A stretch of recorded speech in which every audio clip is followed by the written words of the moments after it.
Socorro Fajardo says, dapat Yusek Claire should have presented the true report and the fake one para no more questions. Yes. And they would contribute to a better discussion. Ngayon, paano sila magre-reklamo na itong mga to, ang dami kasing mga obstructionist at propagandist, panay ang salita about the fake news, police report. It is her obligation to correct it since she has access to the document. Lalong-lalo na she made a public pronouncement. Mas maganda talaga kung prinisinta niya.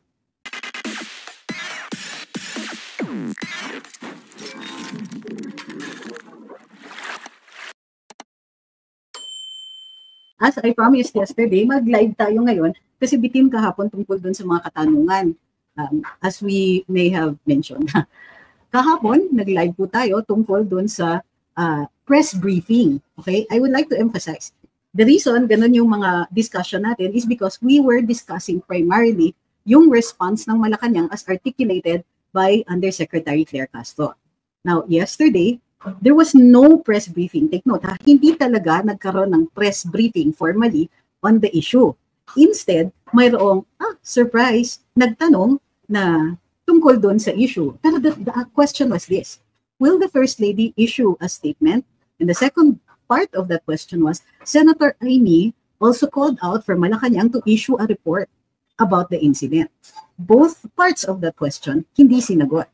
Instead, the Undersecretary proceeded to provide some kind of alibi, explain that the alleged police report that's circulating is fake or mayroong dinagdag, and she called some people, particularly a former presidential spokesperson na journalist na nagpaikot daw ng fake news na hindi marunong mag-imbestiga. Okay? Now, para doon sa mga nagmamaldita at tinatanong kung ako ba yon, I would like to remind everybody lang that I was never a presidential spokesperson.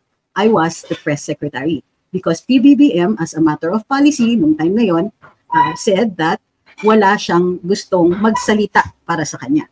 Okay? So, now, what are the things that we have to remember bilang mga responsableng mga mamamayan? Number one, anong ginawa ni Yusek Claire tungkol doon sa alleged police report na umiikot? She denied it and controverted it. Ang sabi niya, may nagpeke at may nagdagdag. Ang mga dinagdag, yung supposed questioning ng unang ginang at yung conclusion na posibleng sa pinagbabawal na droga, na substances, ang dahilan ng pagkamatay. Ngayon, hindi ko alam kung bakit dinideny pa yung portion na yon, lumabas na po yung medical report. Ngayon pa man, we'll just take it at face value. Ang sinabi ni Yusek Claire is, dagdag yung portion na yon. Okay. So, bukod pa niyan, nagtanong din ang ABS-CBN. Nag-follow up sila at ang katanungan naman nila ay, ano ba yan? Ano ba, mayroon bang contemplated na legal action tungo dito? At ang sagot ni Yusek Claire, pinag-aaralan pero napapanahon na. So para may konting pitik doon sa mga gustong maglabas ng so-called police report na yon. So mag-iingat tayo sa ating pagsasalita na gawing maliwanag kung may reference tayo doon sa alleged police report na yon na umiikot, we can always say the alleged police report, the purported police report, hindi pa natin alam kasi either way it is controverted. Ibig sabihin, hindi pa natin pwedeng ipag-relyan ito as genuine or authentic. Okay. Gayon pa man, in a regular debate, for example, or even in court, kung ikaw mayroong kang pinipresenta na dokumento at mayroong kang assertions tungo dun sa dokumento na yun, kung pabubulaanan ito with a simple denial, mas mananaig syempre yung may dokumento.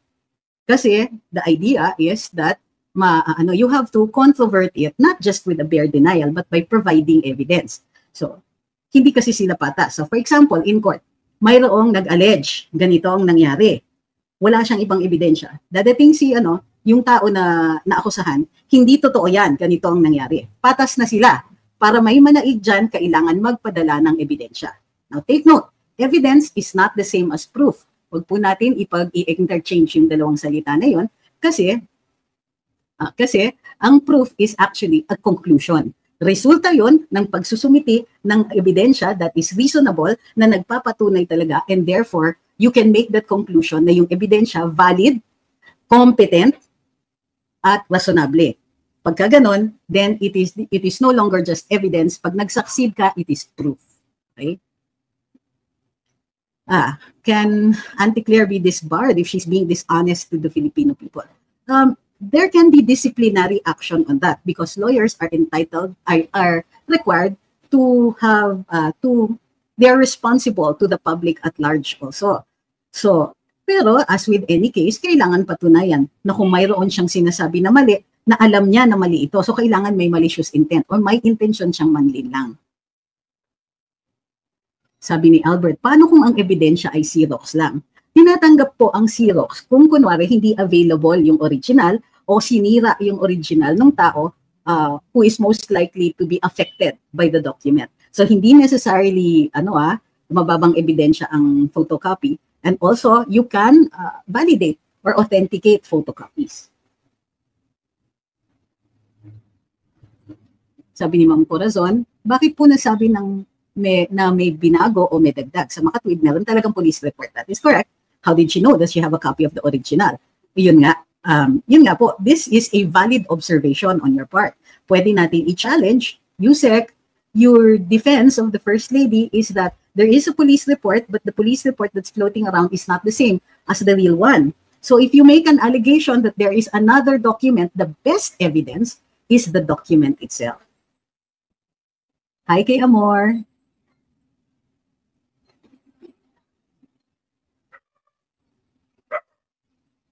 Ma'am Grace says, gandang hapon po ma'am, ingat po always and God bless. Maraming salamat po. Hi kay Sir Rom. Opo, iniiba-iba ko minsan ang ating mga live para nakakausap din natin ng diretsyo, lalong-lalo na yung mga OFWs, depending kung nasaan po yung time zone nyo. Sabi ni Dedel, iba na tingin ko sa face ni Auntie Claire dahil dati ganda ko sa kanya, now iba na tingin ko sa kanya. Sorry, ayaw ko nang dumaan sa wall ko. Naintindihan ko naman po ang inyong damdamin. No? Ngayon, pansinin ninyo, ang pinakamahalaga para sa akin, doon sa pagkikilatis natin, ang pag-handle niya ng press briefing ganito. Dalawa yan. Number one, di niya sinagot yung katanungan. Ibig sabihin, well, aside from non-responsive siya, maliwanag na ayaw niyang sagutin yung tanong kung mag-i-issue ng statement si Unang Ginang. Hindi siya pwede mag-dwell doon kasi hindi talaga nila gusto mag-issue ng statement o magpa-interview ang Unang Ginang. Kung si Yusek Claire ang sumagot para sa kanya, kung sakasakaling magkamali siya, pwedeng-pwede niyang gawin ng idahilan na, well, hindi naman kasi ako yung tao nakakaalam diretsyo, wala akong personal knowledge. So, posibleng honest mistake lang, honest mistake. Pero, kung si First Lady ay nag-issue ng statement, o kaya siya mismo ang nagpa-interview o nagbigay ng press briefing, she might, although wala naman tayong sinasabi na sigurado ng may krimen dito, no? Just in case that a crime has been committed or a person of interest siya, then anything she say can be used against her. They can be evidence of something. Paano kung magkamali siya? Paano kung may aminin siya? Or paano kung she cannot make herself understood? So the safest is to let somebody else speak for her. That's one. Number two, gusto nilang i-ignore yung panawagan ni Sen. Aimee.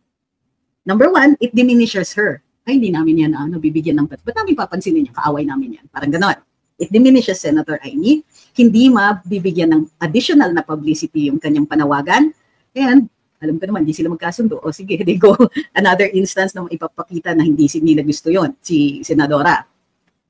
Another is, mayroon na silang nakahanda na depensa. Siguro medyo na-excite si Attorney Claire, hindi na niya sinagot yung katanungan, diretso na siya sa depensa. Ngayon, anong papansinin natin sa depensa? May name calling ang Yusek natin. Nila.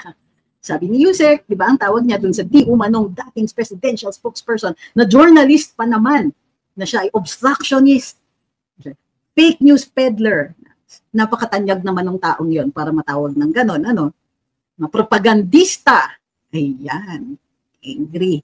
So, this is just an educated guess, but I think it's Boss Bobby Tiglao na, because siya yung, I understand that based dun sa mga comments dun sa wall ko, nilabas niya yung alleged police report na ito.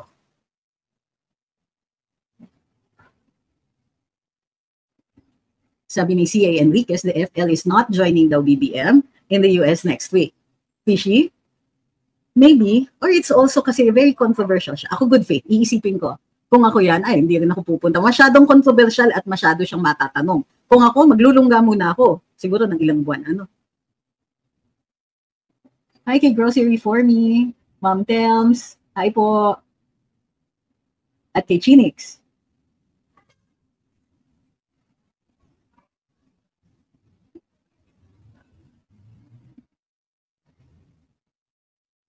Sabi ni Ray, sabi ni Auntie Claire, peke ang report.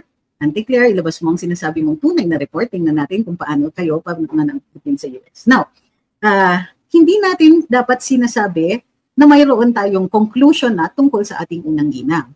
Ang kailangan dapat panawagan natin para hindi rin tayo na nakakapanira, no? Kasi baka kayo yung singilin. Is that maging transparent naman sila. Okay, bakit kailangan ng transparency? Bakit kailangan ilabas yung mga facts na ito? Number one, sinasabi nga ni Attorney Claire, yung namatay ay hindi naman miyembro ng entourahe. But wait, ang miyembro ng entourahe asawa ng namatay. And although hindi siya official member ng delegation ni First Lady, he is still related. Diba? Masyadong madikit pa rin. So, kailangan pa rin na iliwanag. Ganito kasi yon pagka for the government to be really transparent.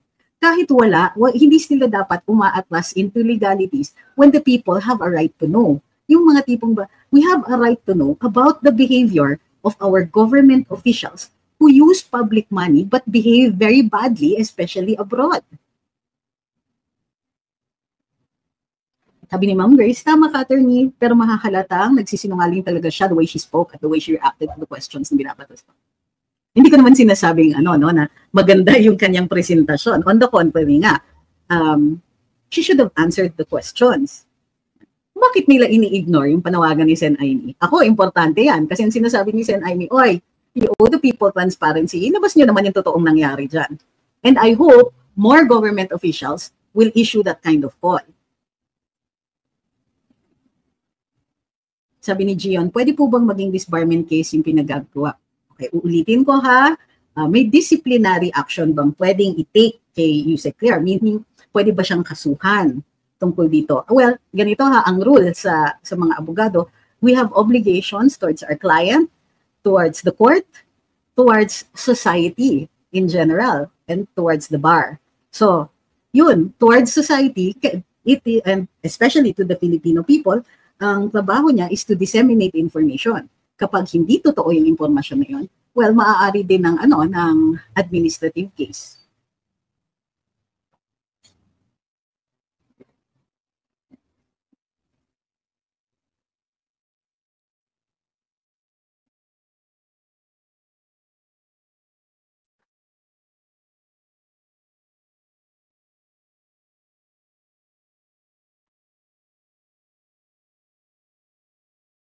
Sabi ni the Lucky Kitty Cat, her calling out somebody as fake news without providing documents is like the pot calling the kettle black.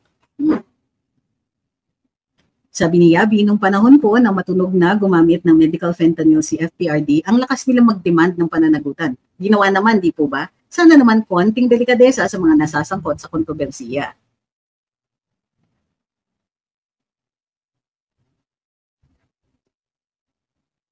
Sabi ni Sir Robert, I'm just wondering, nung pumunta kaya siya, commercial plane, sinakyan niya o private plane? And if private plane, sino-sino kaya ang kasama niya sa plane?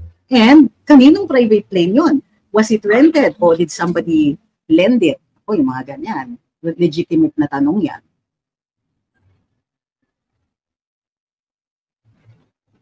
Magandang hapon, Ma'am Telms. Sabi ni Princess Aya, kunyari, nagtataray si Auntie Claire para hindi halata, nagsisinungaling or pinagtatakpan ng amo niya.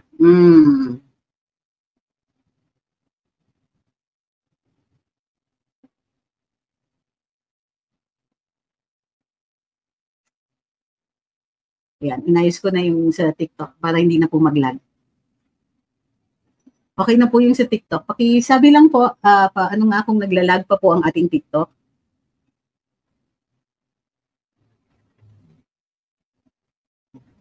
Ay, wala na naman daw akong eyeglasses. Oo, sorry po. Inon ko lang basta yung aking Sandali lang po ha. Could you give me a few seconds to get my eyeglasses?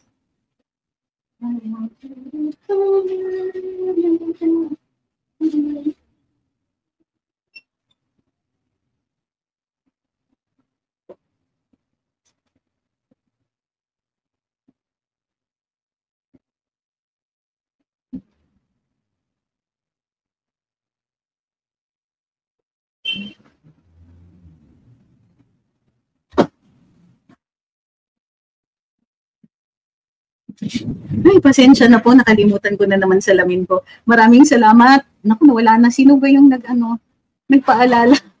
Si Ma'am Bebs. Maraming salamat po, Ma'am Bebs, sa paalala. Okay na ba ang TikTok natin? Hi kay Damon. Okay, thank you very much dun sa paalala na naglalag po.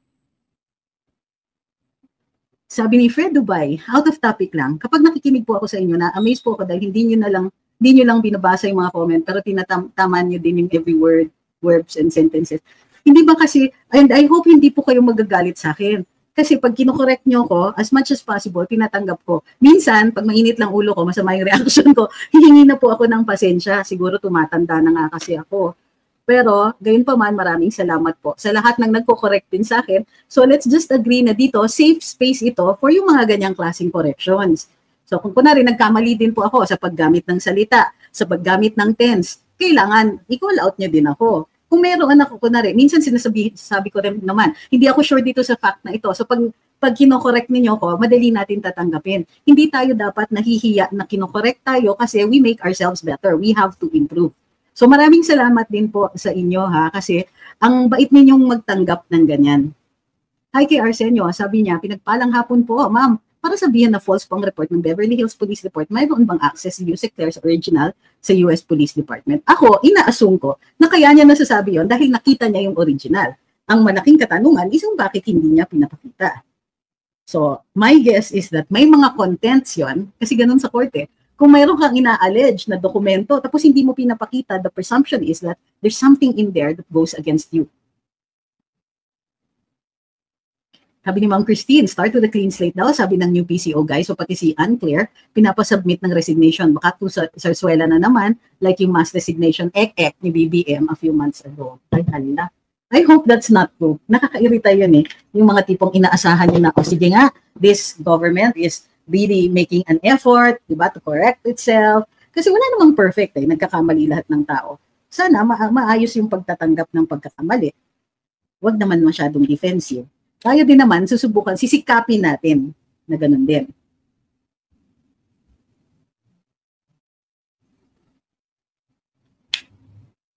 Ayun, isa pa yan.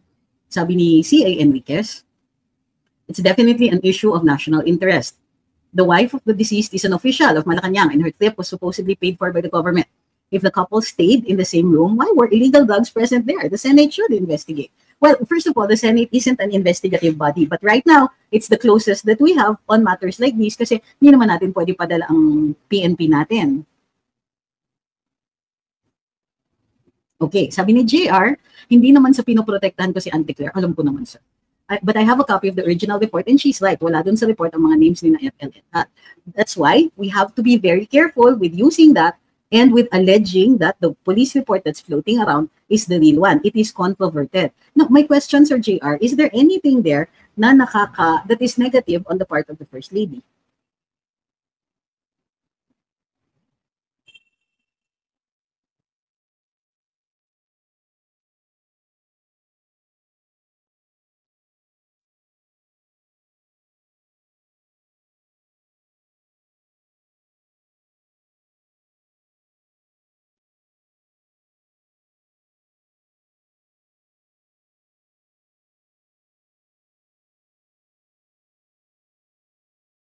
Hindi lang nakita ko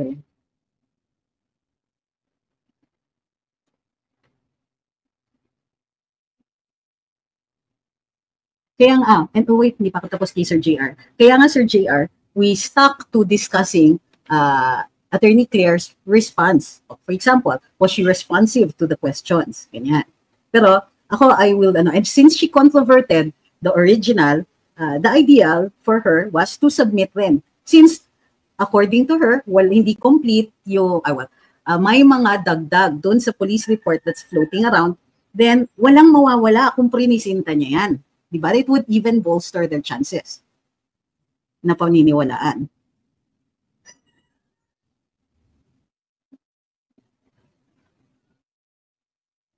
Sabi ni Michelle, di po ba pwede kung ang taong bayan po mag-decide para matanggal po si Auntie Claire? Unfortunately po, well, in terms of cabinet officials, talagang discretion ng presidente yan. And since the president is also the appointing authority in her case, siya po talaga ang nagde-determine. I mean, we can manifest na ayaw natin sa kanya, pero it is the president who appoints. Sabi ni CRTB, is MIFF a government-sponsored activity? Di ba private yung mga film festivals? There are government film festivals. The Metro Manila Film Festival. I don't know what MIFF, pero yung MMFF, yung Metro Manila Film Fest is public. That's by the Metropolitan, the MMDA. Sila po ang gumagawa nun. So, is this the MMFF? Pero ginawang international. The Metro Manila International Film Festival. Kung yan yun, then it is a government film festival. So we have to find out the character of the event. Sabi ni Justice, hindi acceptable ang sagot ni Attorney Claire na hindi nila obligasyon ang sagutin ng issue. Wala daw pwedeng mag-utos sa kanila, referring to Senator Aimee. Bakit niya sinagot sa press briefing? Ay, Sir JR, sa personal account, yung account na may blue check, kasi kung sa iba yan, hindi ko mapapansin yan. Please resend. Sorry po. Binigyan pa kita ng trabaho. Sorry naman po. But if you can, could you send it to the personal account, the one with the blue check?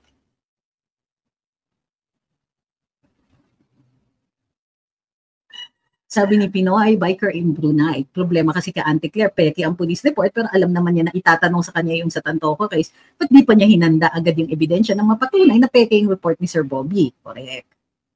Could it be that there are two versions? Could it be, kasi hindi ko nakikita nagbago yung font eh. Yun ang tanong ko eh. Is it possible that there's an earlier version and then a later version? Could one have been a draft and then the other not a draft? The final na siya. Sir JR, hintayin ko ha. Thank you.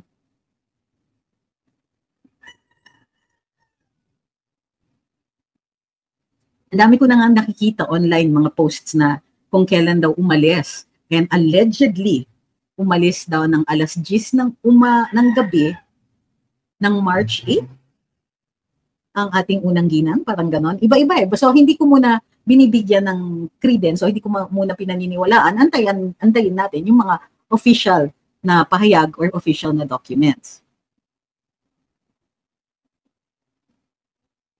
Meron siyang inamin sa live na meron siyang copy. Bakit nga ba? Sabi ni Easy Kills, why does the first family need an entourage in the first place? Discretion na yan ng presidente.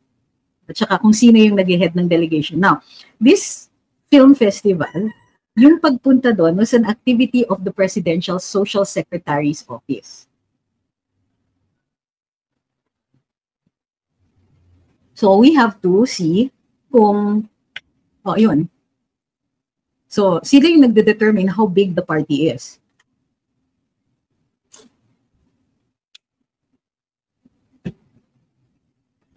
Sabi ni Ron daw, wag sanang sibakin si Auntie Claire, malaking tulong siya sa mga Duterte. Ako hindi.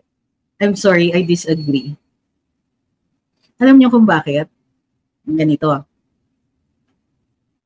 When historians, 50 years from now, 100 years from now, will be writing the history of the Duterte years and the Marcos years, magre-rely po sila also on mainstream media. Marami sa ating kasaysayan, yan ang primary or secondary sources nila, yung mga news reports. So, yung mga storya na buong buo sinusulat kung ano yung sinabi niya is going to affect PRD one way or another. So, dahil namamayagpag ngayon yung mainstream, of course, they can also rely, if retrievable, yung mga comments at yung mga opinions na pinapahayag natin sa social media. Pero, nasa na ba yun? Para sa akin, yung it started as a joke, yung sinasabi natin na, huwag niyo munang tanggalin si Yusek Claire kasi she's very entertaining, pinagtatawanan natin siya. Pero in the long run, sa akin, hindi. Kasi naging polisiya ng Marcos administration, i-bash si PRD. That goes into the historical record. And it does not make me happy. Kasi hindi siya balanse eh. But one day, sometime in the future, her words might be taken as gospel truth.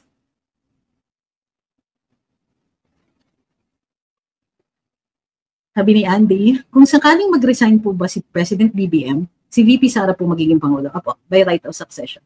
Kung lang naman si BBM kasi nga po iba na takbo pag-iisip niya dahil di umano sa... Yes, automatic po yan.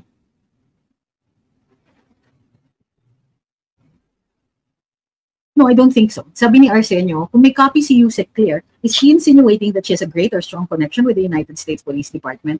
Not necessarily po. Kasi being part of government, they can officially access, they can ask. Because it pertains to a Philippine delegation. So they can ask. Gobyerno eh. Pwede yun. Usually pinauunlakan yun. Sabi ni Lot, ay nako, ako marinig ko lang boses ni Auntie Claire, imbiyaw na ako.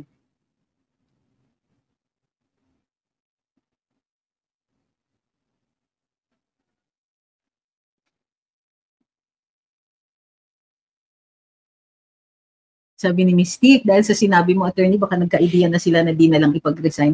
Buti ko naniniwala or naniniwala, sumusunod sila sa akin o nanonood.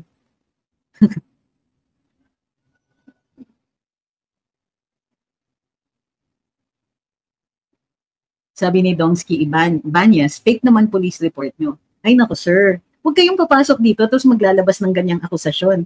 Hindi namin dito sinasabi na tunay yung police report. Ang tawag namin alleged. At ang mga diskusyon is always preceded with kung totoo. 3 beses na po kami nag-live na yun po ang sinasabi namin. So, kung redundant yung sinasabi mo, marunong po kaming mag-ingat. Palibasa, natatakot kayo every time na nagsasalita kami. Baka naman siguro ito ay paraan mo pagbibigay-pugay at pagkikilala na kahit anong sabihin namin ay maraming naniniwala. Can the LA County Police sue Claire Castro due to misleading? No. That their news said no. No. If then what? No. Sa US, unlike dito sa Pilipinas, they're very big on free speech. So may free speech naman si Antonio Claire. Sabi ni Ma'am Joan, parang si Biden, pilit kinocover yung cognitive decline niya. He was not the one signing papers. Oh my.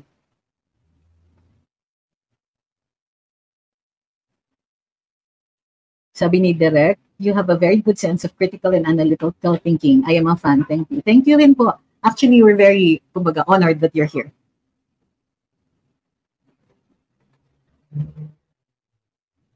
Socorro Fajardo says, dapat Yusek Clear should have presented the true report and the fake one para no more questions. Yes. And they would contribute to a better discussion. Ngayon, paano sila magre-reklamo na itong mga to, ang dami kasi mga obstructionist at propagandist, panay ang salita about the fake news, police report. It is her obligation to correct it since she has access to the document. Lalong-lalo na she made the public pronouncement. Mas maganda talaga kung prinisinta niya. Sabi ni Ed Hill, if nanggaling po ba yung coke from PH, pasok ba sa illegal drug trafficking plus pa yung sa case nila sa LA? Okay. So that's a different case na smuggling, ibang charge po 'yon. And that needs to be proven. Kadalasan ang ebidensya niyan ay nahuhuli mo in transit. Kasi ngayon sasabihin niyo kunwari, ay yung ano na yan, galing sa Pinas yan, ipapatunayan mo kung yung paraan kung paano umabot doon. Daming ebidensya na ipipresenta niyo. Sabi ni Ezils, is it in the realm of possibility to ask Senator Amy to push for Senate investigation aimed to limit disciplinary action on abusive and courageous discretion? Hindi ko po na-gets. Ano yung limit or disciplinary action? Mayroon na pong sinumitin a Senate resolution moving for the investigation into what happened there. Meron na po. Si Sen Robin ang nag-file. Sure po pag-uwi ka ba? Maaga ako nagising. Hi, magandang hapon, Sir Felizardo Simoy. Long time no see. He's watching from Bagbag, Quezon City. Sabi ni Fred, ang active ng NBI po, attorney, sa mga di umanong fake news ng mga vloggers. Bakit parang tahimik po sila sa di umanong lumabas na documents galing sa LA Police at sila mismo humiking ng kopya? I don't know if they didn't. For all we know, they did. Pero habang nandito na rin lang tayo, kawayan po natin ang mga NBI na nagmo-monitor sa ating live. Yung isa, yung kaibigan natin dyan, Sir Kokoy. Musta? Hindi ako naka-call back. Kagabi kasi mayroong tumawag din na sabi, nag-message, pinapasabi na nanonood talaga sila. Okay. hinihintay siguro si Tiglao na sumagot sa paratang na fake yung police report niya bago ilabas ni Yusek Claire yung kopya na hawak ng Malacanang. Ako, ang tingin ko, I don't know why they're being sensitive, ano? Kasi wala naman lumilitaw na ebidensya na na the first lady was in the room where the yun nga lang, merong fake na na lumilitaw. Now, in the absence, sabihin na natin na fake yung police report, then there is no evidence as to the first lady's participation. So the presumption is, di ba, I told everybody here, remember, the presumption is innocence. We have to presume that she is innocent until there is evidence otherwise. The problem is that, so that is the criminal and aspect of it. Pero the political aspect is different. Sa politika, syempre, magkaiba tayong political party, madaling sabihin din na kayo kasi yung mga hinahire ninyo, mga katulad ninyo.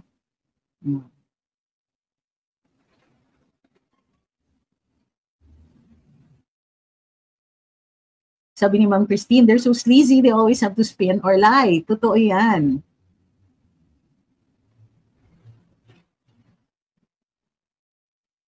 Okay, uulitin ko ha.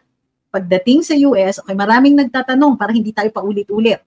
Maaari bang sampahan si Yusek Claire sa mga pinagsasabi niya kung sakaling hindi totoo o nakakapanira doon sa Beverly Hills Police Department? Ang US, matindi ang kanilang proteksyon sa kalayaan magsalita at magpahayag.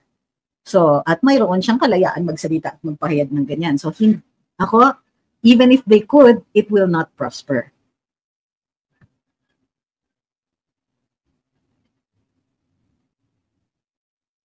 Sorry. Ay, hindi ako nagkape today. Abs! Yun, that's the reason antok na antok ako. I didn't have coffee this morning. I wondered what I was missing. Andito kasi yung granddaughter ko, so medyo na na-distract ako.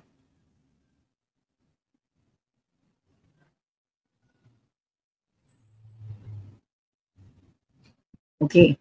So para dun sa mga nanonood dito, maaari ba ako manawagan sa inyo? Kung hindi pa po kayo nakapollow sa aming YouTube at saka Facebook, please do so right away para mas madali yung notification sa inyo. So it's Luminous by Trixie Cruz Angeles and Ahmed Paglinawan, or Trixie Cruz Angeles na page, yan ay sa Facebook. Ang YouTube namin is Luminous TCA and AGP. Tapos ang aming TikTok ay @Luminous TCA. So huwag mong kakalimutan, please follow. Lalo-lalo na yung mga nanonood dito sa YouTube, huwag kakalimutan. Tapos mag-like na rin kayo. Hi kay I Love Arky. How about kay Delima? Any reaction po? Ay kailangan sabihin mo sa akin kung ano ang ginawa. O sinabi niya na gusto ninyong magka-reaction ako. Sabi ni Ma'am Johanna, nagulat po ang lahat nung pagdating ni Sen Aimee sa Hague. Kahit ako, hindi ko naman alam na dadating siya doon. At nakita ko yung yung pictures.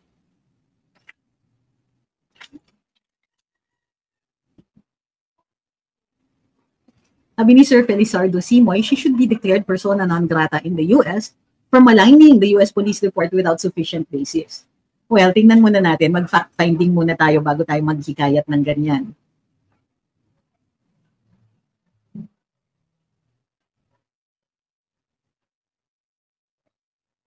Is the entourage part of the office of the president expensive? So aren't we spending too much for unnecessary events? If they weren't on their own, then sila na mayayaman na lang. Ang dyan is whoever is an official. Yun po yung kinakarga.